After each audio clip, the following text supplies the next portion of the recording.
I'm still working my way through a pile of fidget spinners that I have opened up ready to be tested. Got quite a few more to go. I don't know how quickly I'm going to get to all of them.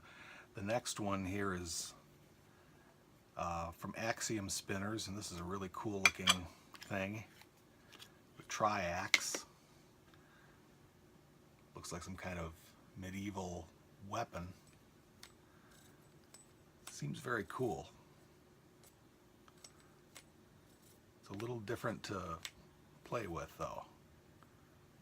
A little different. I think I'm gonna get used to this one. It's a little bit funny feeling to begin with, but I think I'm gonna get used to it. So that's the Triax. It has very dull edges, so it's not a dangerous thing at all. And let me see what the little sticker that came with it says. Brushed stainless steel Triax.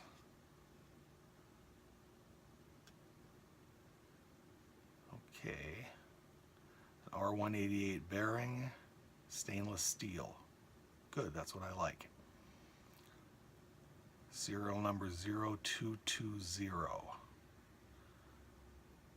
Manufacture date looks like 9/17. I can't read it very clearly though. Okay. Well, this one should be pretty interesting. We'll test this out right away.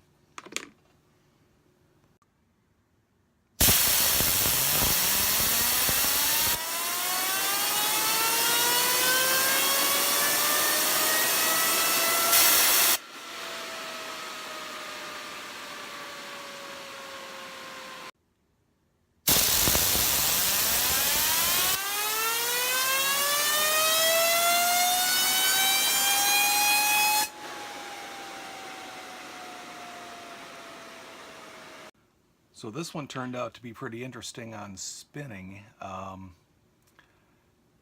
blasting these up with an air hose, and this one varied quite a bit depending on which direction it was going. I'll get into that in a little more in just a minute. Got an average spin time of 7 minutes and 3 seconds, which is really good, but it varied a lot. What was happening was, first off, it did go a lot longer vertically than horizontally. Was much better that way.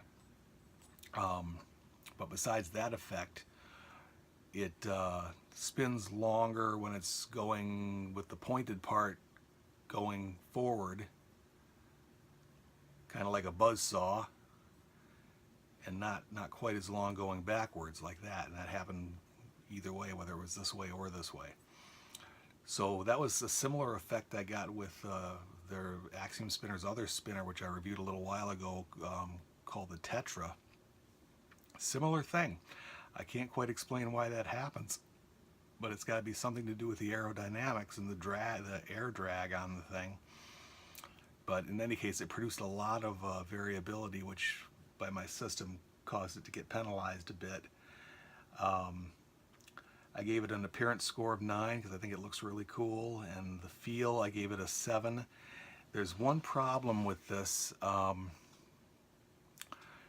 You can hold it, a variety of ways, of course. When you hold it and you're going to do a pull stroke on this lower ledge, you pull it back and this upper ledge comes back and hits your fingernail.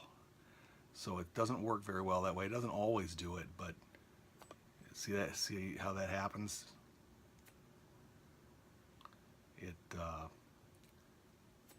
Now if you do a throw stroke like that, it's fine. No problem at all. Likewise, if you turn it over and pull here, no problem. And to throw here, no problem. It's just when you do a pull stroke on this low point compared to with the high point, with the higher point back coming behind it. That's a bit of a problem. But if you're careful, you can avoid it, I think. But you can't avoid it. Can be avoided. So it's doable. Little problem with the design, though. Not a big deal. These sell for about $120 on Axiom's website. and it weighs 72 grams. I was surprised. I thought it feels like it's a little heavier than that, but it's only 72 grams. But again, long spin times, when it was held vertically, it got one spin time of 9 minutes and 31 seconds and one of 7:26. The longer one, of course, being the one where the high point was going into the spin. So that's kind of an interesting spinner. It's definitely not typical. It's a little bit of an interesting thing compared to some other spinners. It's a little more complex in terms of how it works. But $120, I don't know. That's a fair amount of money. So that's up to you. See you later.